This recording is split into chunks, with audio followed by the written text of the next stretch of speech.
Pull yourself together, there's nothing wrong with you. We all get depressed from time to time. Chin up. You're not going to attack me in the middle of the night, are you? You should count your blessings. Some people have real problems, you know. Look on the bright side, mate. You just need to think more positively.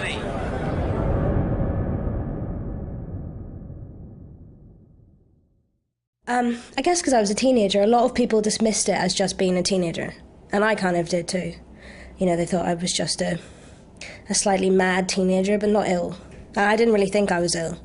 I didn't even think I was ill when I was diagnosed. I thought, I'll snap out of this and I'll be fine. I started to kind of... I had hallucinations and I was kind of not sleeping, and I started to get quite paranoid. And I've been blocking up my doors. And I'd always had a reputation for being kind of, you know, outgoing and, the unpredictable, quite mad one.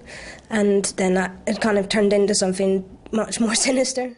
Go to a doctor, and if you do get diagnosed with something, it's not the end of your life, and it's not the end of the world. It's just something you got to work through. And I haven't been ill for like over a year. I've been fine for a year. Took a while, but got there eventually. I can remember, like, saying my brain was fizzing and things like that, so there was, like, the feeling of, like, chemicals fizzing away in your brain, and, yeah, I guess there's, like, some, again, like, there have been, like, distortions, maybe, like, I guess feeling confused and everything like that.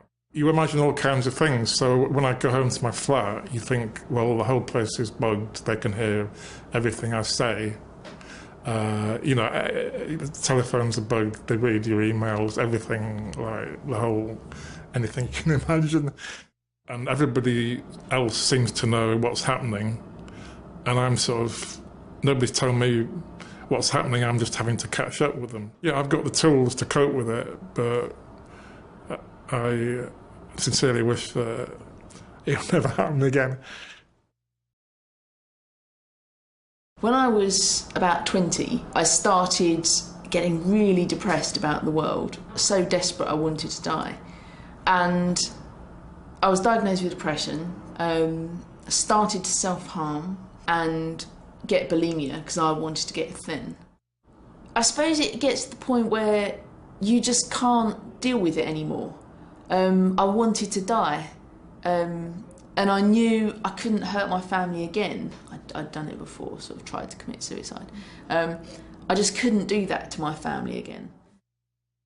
Yeah, and the fact that I've got schizophrenia, nobody would know, apart from my mental health team and anyone I choose to share it with.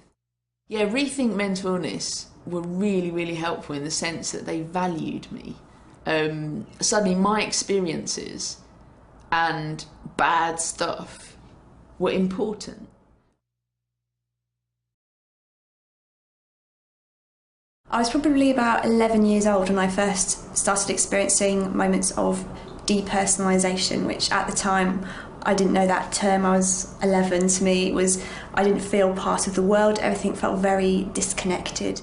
And I just remember running really fast thinking hopefully that will make it go away, and not really understanding what was going on. I could have been dead, alive, whatever, it wasn't real life. It didn't seem like real life to me. That kind of, I need to get out of here, that breaking free. And a few sessions of therapy have kind of tackled maybe what that was, why did I want to get free from something.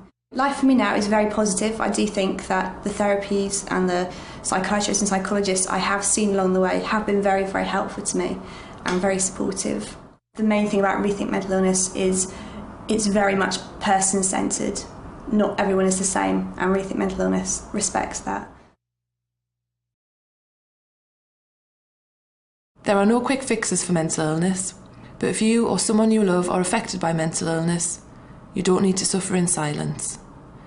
Rethink Mental Illness offers support, understanding and sound practical advice. Talk to us.